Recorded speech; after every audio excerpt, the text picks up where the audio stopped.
So we're back, and we're doing something we have not done, I think, literally since I was a young man, dude. We just got out of a late screening on opening night. Technically, Thursday is like opening night now. Friday's still the sacred opening night. Dude. Friday is the day on the poster. And technically, they screened it like a week ago too for the fans. Yeah, yeah, fans of buying the ticket. A private screening to anyone that went on to Ticketmaster.com. At several different theaters. That's what they fuck. I'm like barely making this up, dude. That's what it was. What was cool though is that Denis Villeneuve actually went to none of them.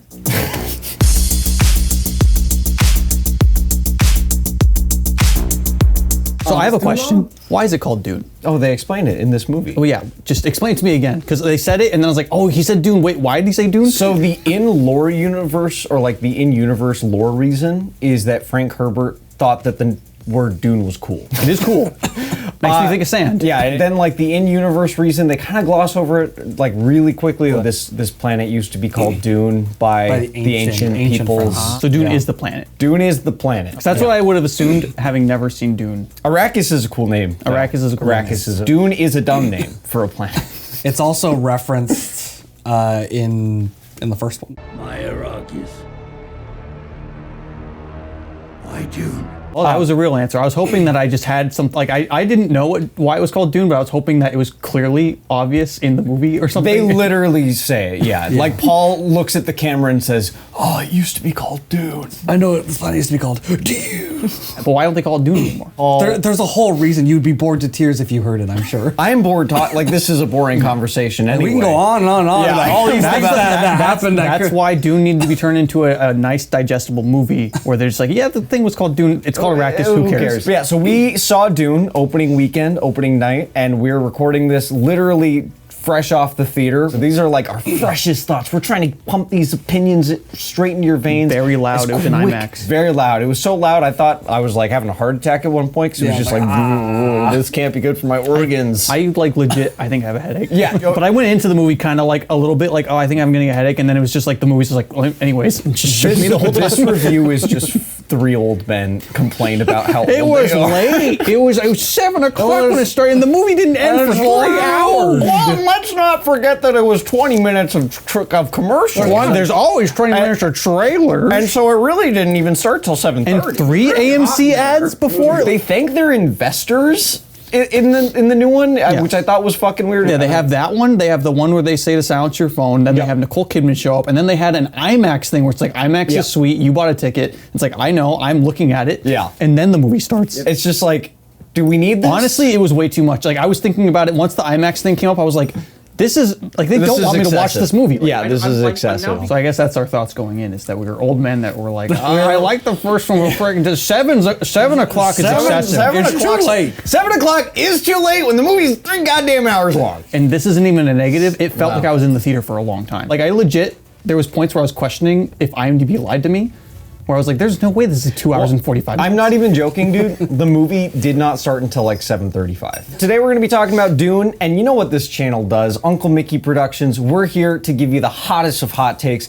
When other channels, literally all we do. They're running around, they're saying, oh, this movie was good, this movie sucked, oh, Madam Web, that sucked. We come in and we say it was actually fucking good. When people like a movie, guess what? That was the worst movie I saw that fucking year. For the record, we did not watch Madam Web, and I'm not going to say we like it. We got the hottest hot takes. Make sure you like the button. And get ready for some of these hot takes, because these takes are literally going to burn your face. Hot as Arrakis, dude. Hot as the dunes of Arrakis, dude. That's a good sign that I was invested in the movie where I can actually name something in the movie. Usually I just say the sand place or the person that looks like this. You know the planet name? Same thoughts going in.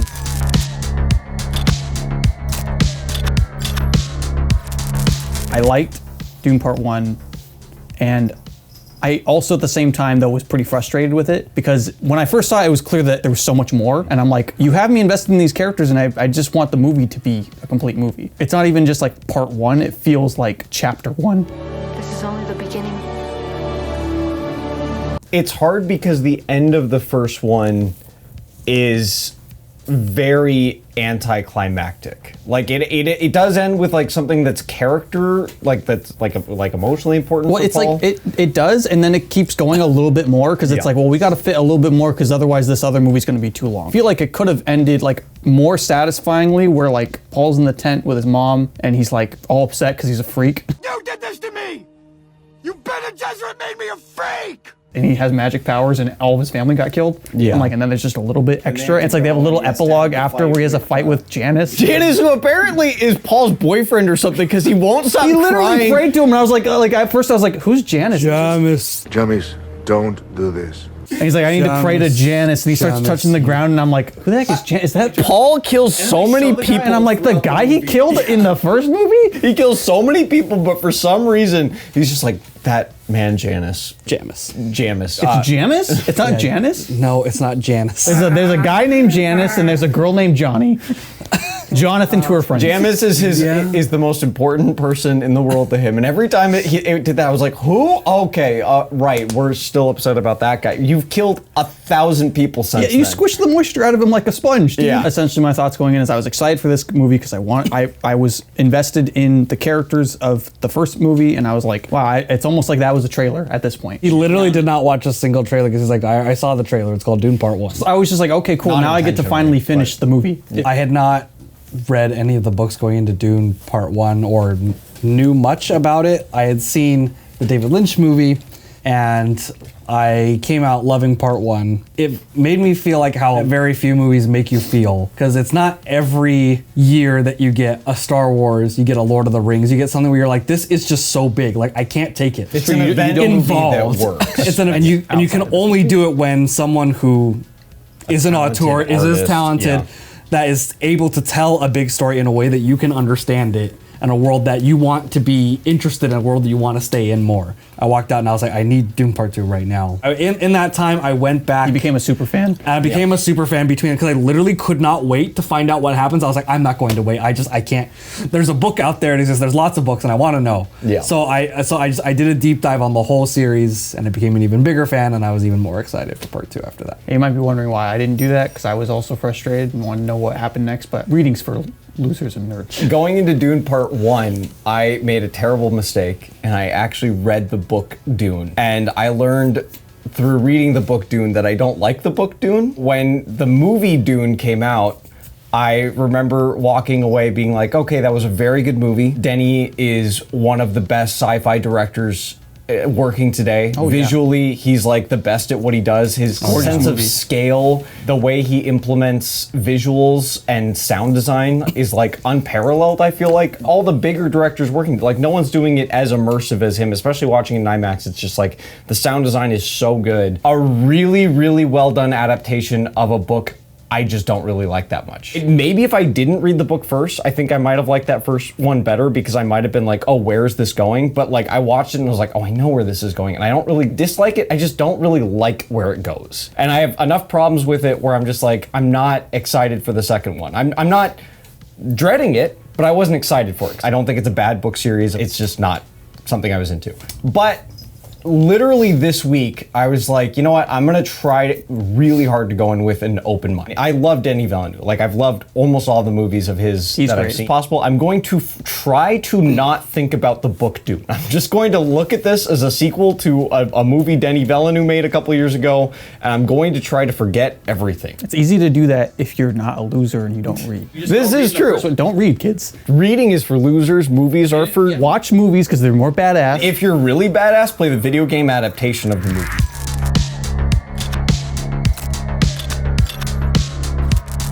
We did say we're here for some hot takes. If you're gonna see a hot take, it's gonna be here. It's gonna be here, so... Don't turn off the video, please. So I can start off with the hot takes. You should start off with the hot So takes. my super hot take, and you remember, I'm not really a big Dune fan. Like, I really don't like the book, and like, you know, they didn't change that much from the book. So you might think, oh, that person, he's got a lot to say. I can feel the spice. Spice must flow. I just took a big old bite of melange, and I'm ready to spit fire. This movie was fucking awesome. So much spice. My eyes so are much blue spice. now. You might be the first person to say this. We're gonna be the second and third. brave I'm so brave right Brave, now. dude. You're as brave as Paul Atreides. I feel like all the people that clapped, all the morons that clapped at the end of the movie. You know they're gonna clap, dude. Did you smell that theater? Oh, dude, I could smell it from a mile away. It smelled in the lobby. Someone brought in pizza and chicken wings. I liked it, and I would even say I liked it significantly more than the first one. A lot of my biggest issues with Dune, the book, were actually pretty well handled. It still is Dune, and the stuff I don't like about Dune is still there, but it's handled in a way that I think is, for the most part, more interesting than I find it in the book. And part of it is just pacing. But there was an opportunity to make it more cinematic by like, okay, well that's just a scene now. Yeah. That sentence is now a scene. Like the finale of the book, I think is actually terrible. Like I will fight book Dune fans. I think the actual ending of the book Dune is pretty terrible because it all wraps up in like 30 seconds. But going because crazy. It's a movie. There's so much more opportunity to show that, and you're feeling all these moments, and they're like cinematically told. And Denis Villeneuve is just like going full throttle with some of these visuals and the music and the sound design. Genuinely loved it. Like I have very little to complain about. Yeah. So Kevin, hit us with that spicy take, dude. You fucking Alex feel take was things? pretty hot. That was pretty hot. Not a lot of people were saying what he's saying, dude. Be brave. I'm gonna have to be even braver and agree with you. He's doubling down on your braveness, dude. Guys, Doubling down. I am not cutting any of that. I thought it was badass. I thought it was really great. It's both a blessing and a curse to kind of know the material going in. Yeah, because you're comparing everything. Because you're comparing. Yeah. Which luckily, I would say 9 out of 10 times for this movie, it worked out in the movie's favor. Like the comparisons. In general, though, my reaction was that I thoroughly loved it. I thought it was awesome. Everything from the cinematography, the direction, the sound design, the Greg music. Fraser's coming in. And The acting. It's like every movie he does, he's trying to prove just- that he's one of the best. He's He's one of those cinematographers you go through his IMDb and it's just like, oh, everything you've done banger. looks Yeah. fantastic. I'll bring us home with the hottest Hit us take. with the hottest take. I'm gonna split the difference. don't be afraid Double to. down on both. Don't be 'cause I afraid. think it's badass as well. Oh my God! I know. Please try not to unsubscribe. We will have better opinions next We'll have time. better opinions next time. I swear we'll hate the next movie we see. No, I thought it was sweet. I was like, the first movie like left me like with blue balls, where this movie was like, no, don't worry, this is a movie. Like this one feels like a complete story. You could watch this on. Gave you a bag of ice, dude. It's like we'll jerk you off later. I was thinking about this on the drive over here. Like, would I ever watch the first movie ever again? I would still watch the first one if I knew I was going to watch the second one very soon after. It's not Dune 1 and Dune 2. It's Dune Part 1 and Part 2. Part two. Tune. It's not like two movies that are telling like one story and then the sequel. It's literally just one story that they split into two movies. And split at almost at a random point, honestly. This is only the beginning. yeah, It's split like right when Paul starts to have his story. well, Part 1 is almost just set up for Part 2. Like the first act Yeah. of a movie would be. Which, I don't know what you're supposed to do with that, because there's so much information they dump on you in the first movie that you definitely need for the second. As a whole, I like the story. You know, especially with this movie, I was definitely satisfied with where it went. We were saying after we walked out of the theater that I feel like this is one of those movie franchises that in like, heck, even 10 or 20 years, it will be like a lot of people that were kids around this time. It'll be their Lord of the Rings, where it's like, oh, if you got to watch them all at the same time and there was no wait and you just watched 1 and 2, you probably wouldn't have the same problems that we're having because you probably just rolled straight into You just 2. assume that they're They're just built together. I think that the weight really hurts it. And on top of that, they are really long. So if you are going to space out your viewings, Not even that long though. Comparative to the movies that come out now, dude. If it was nominated for Best Picture, it'd probably be the shortest one. That can't be true, I don't but think it that's might true. be. Without spoilers, I think the thing that this movie does best that I was like just gushing over watching it was just the way that Denis Villeneuve like, has crazy stuff happening in the background of close-ups, basically. Yeah. And like not necessarily just close-ups, but like wides and whatnot that like really grounds the big scale of it. Yeah. There's like points where characters are running,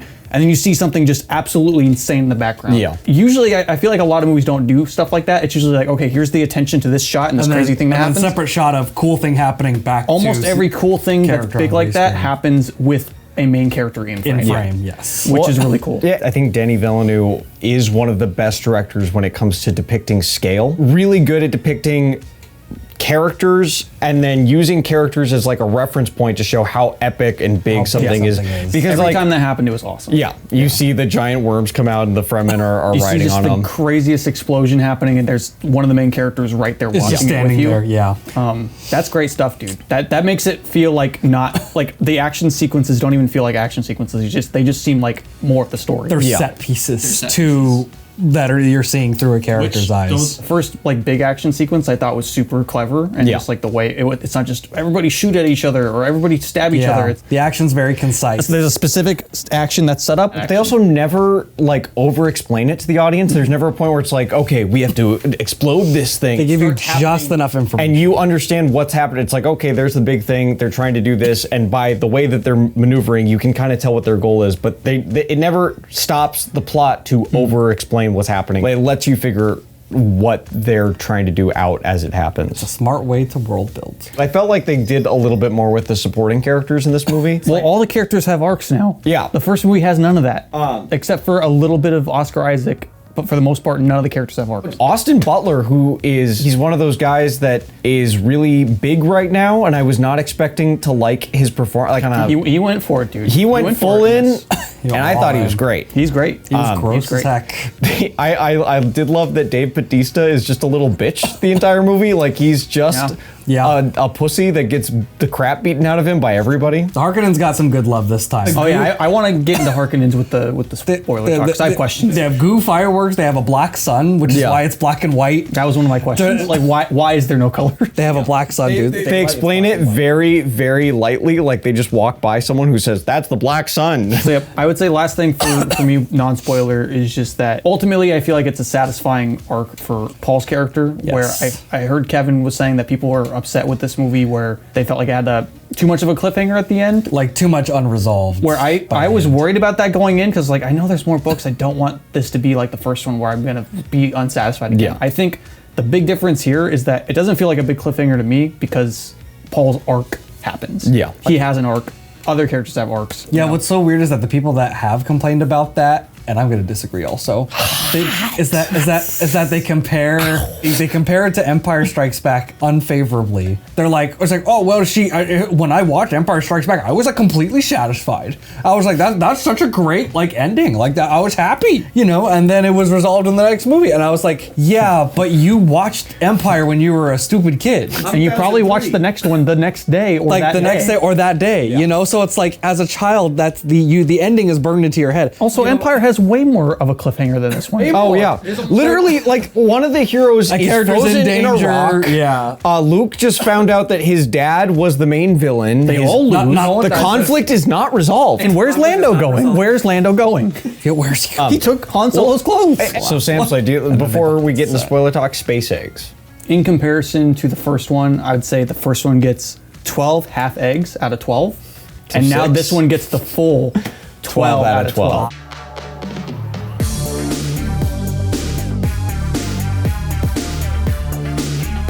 No, not 6 eggs.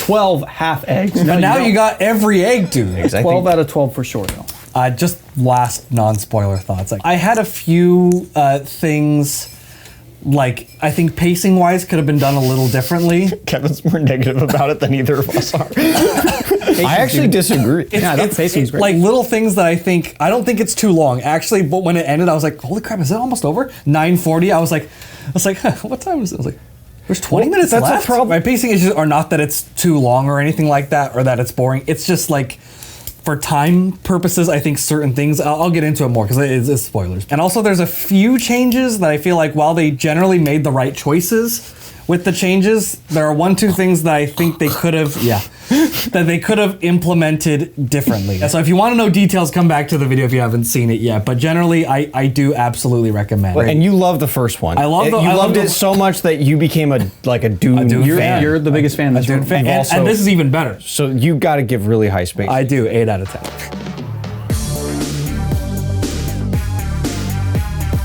As I've said, based on source material that I really don't love that much, but I thought this movie was exceptionally well done. I have very few issues with the movie itself, and most of my issues really do stem from stuff that I blame the source material for. As far as eggs go, You know, eggs are sacred numbers. Eggs could start their own holy war, frankly. I'm gonna give a very genuine number with this from the heart. Tentatively, I'm gonna give it a 9 out of 12 space eggs.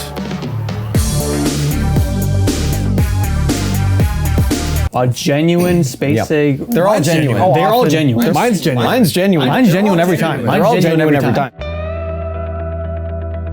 I could pop off. I literally could talk about Dune the book for 2 hours. If you were doing that, then you were editing. No. I just wanted to say that Javier Bardem's character is great. He is fan-fucking-tastic. He's hilarious. He's awesome. I was not expecting there to be that much humor in this movie. No. He brought the humor. He brought it to the party. I think they were looking at the second half of the movie and thinking, okay, it needs some levity, because the second half of the book really doesn't have much of that at all. The first half does. Like looking past the movie, it feels like Dune as a source material is pretty dour overall. Yes. And these movies feel more adventurous than dour. Yes. Which they have dark undertones. Like, I'd say Paul technically goes down a darker path than what he Paul should. is a villain. I mean, like by the end of this, Paul will be a bad guy. And I think that if you're paying attention, the seeds are already planted. Right now, he's doing the thing he knows is wrong because it is getting him the right outcome in his mind, but it's still kind of like, well, you know that what's going to happen now that you're doing that. So an issue I have with both the book and the movie, it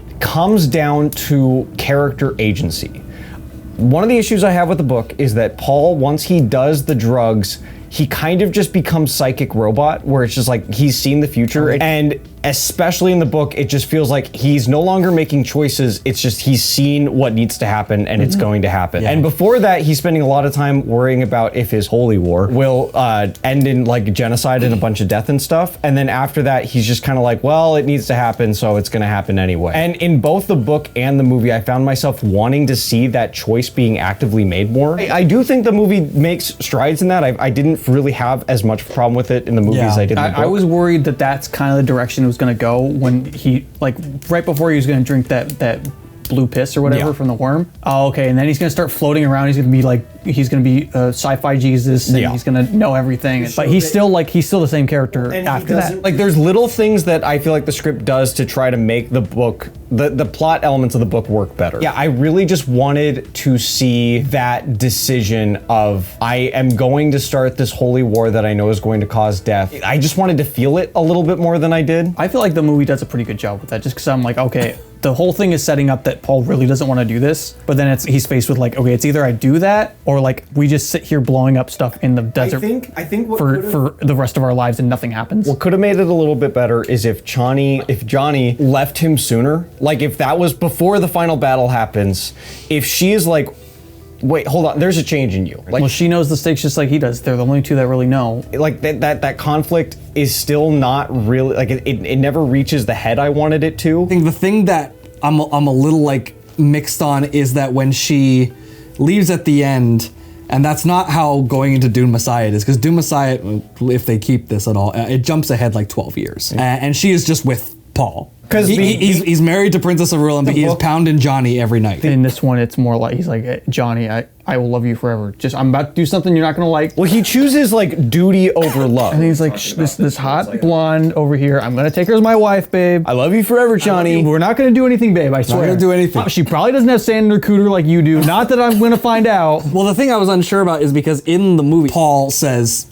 oh, like, don't, like, she's like, I'm sorry about Johnny. He's like, oh, don't be, she'll see it eventually. And so I immediately was thinking, oh, like the ending of the book. So I assumed that that's going to happen. So when it didn't, I was like, okay, so at what point are they going to do that? Like they could have still had that ending and built that up more between the two of them right before the climax, and the climax just kind of solidifies it. That's a nitpick, because again, I think the bigger change they made is better. I think that it makes Chani a better character overall, because I think that if you read the book, you would not be mistaken to be like, Chani's a pretty underdeveloped character. Why is she not really reacting that much to? No, I get that. Definitely Paul get that. Just choosing this, like, to marry this other person, like she's just totally cool with it.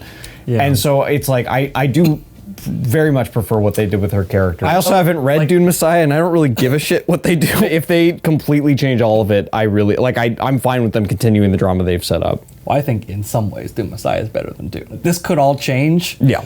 Once Dune Messiah comes out, just like how our thoughts on Dune 1 might change with this coming out. As long as Denis Villeneuve is directing it, I'll be excited to watch it. My other little thing is, you'll probably disagree with this. It's Alia Atreides. which is Paul's sister. In the book, She's a little she's 2 years old that has full adult prescience. Now, I will say, as the movie was going on, the way they kind of included her in the womb, I was like, that is actually a brilliant. That's not in the book? No, well, it is, but she's born after a 2-year time jump. Yeah, you have to I imagine like that part of the movie. That's in there a little bit. Like when she has the water of life. Like that all happens 2 years later. She's had her, and she's this like abomination. When I was like, well, that's really good. I like that change. Like honestly, if you're gonna take her out of the movie, which I understand because it's a 2-year-old talking like an adult, how are you gonna do that? But she did have a pretty important role in the finale. She kills the Baron, and she kills him with a Gom Jabbar. She poisons, and then she reveals in that last moment, grandfather. And he goes, oh, fuck, I had no idea. Now it's a cool moment for Paul. So that was a cool moment for Paul. I wanted that gross dude to die. The entire time he was on screen, I was like, he's like a gross cockroach person. very correct that I would disagree with you. So, I here's the thing. disagree I'm as not well. saying they should have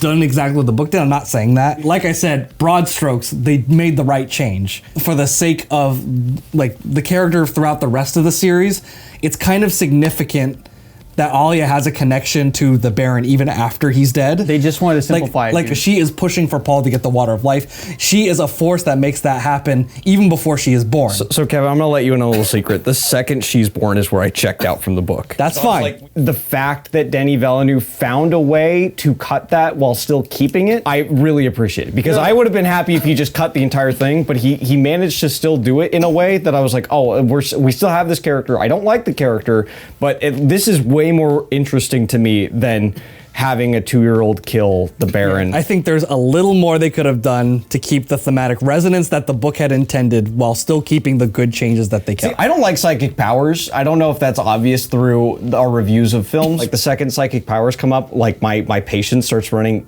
increasingly more thin. So it's like the more things you wrap up in psychic powers, the more I'm just like, okay, oh, and he finds out that important detail about his heritage through psychic. Okay, and it's And drugs. Well, the drugs I'm a little bit more fine with because it's like at least there's like a mechanism to it. Psychic 2-year-old might have taken me out of it, dude. I would say that also ties in with one of my little things that I felt like happened too quickly was Paul waking up from the Water of Life. Oh yeah, because it was like, oh, he's dead. Oh, the tear thing will wake him up, and then he wakes up. I was it's also not super clear what Johnny does to resuscitate him. I feel like we just needed to wait a little bit longer, and he should have almost been in there a little bit longer with Alia. After that point, you don't see any of Paul's visions, which I think is a good thing.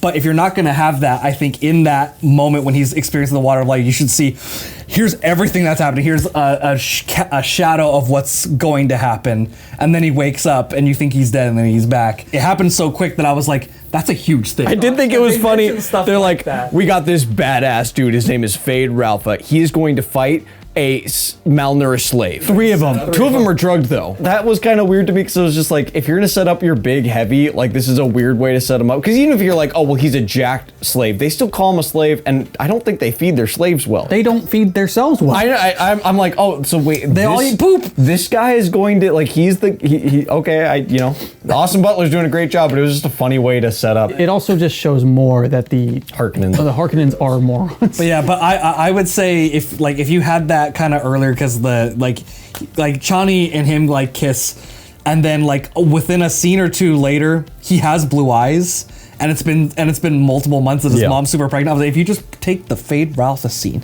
and just move that up a little bit, and then they'll move those scenes of now he has blue eyes to just after that, then you're like, oh, it's been all that time though does months. Like spent with Paul does make you more attached to him. When you have scenes happening between other scenes, you assume a longer time has happened. Again, but like that, I can't stress how minor of a thing that is because it didn't bother me. Wow, some hot takes. Kevin hated it more than me. Yeah, apparently he doesn't like it at all. Hey, he's a Dune hater, frankly. Yeah, so thank you guys for watching, and make sure you are liking and subscribing. I hope that button glowed. I'm liking this feature if it's a working. cool feature. Like that button. Makes you want to press that button, doesn't it? Smash that like button. We'll have a hotter take next time. I don't think we can get hotter than this. Dune was a good movie. Can you even imagine? We spent an hour talking about how we all agree that Dune's a good movie. When was the last time we even had a hot take? We only have hot takes, dude. I feel like we've been pretty cold lately. Not as hot as Arrakis, dude. Not as hot as Arrakis. Not as hot as Arrakis. Paul never got sunburned, which was weird.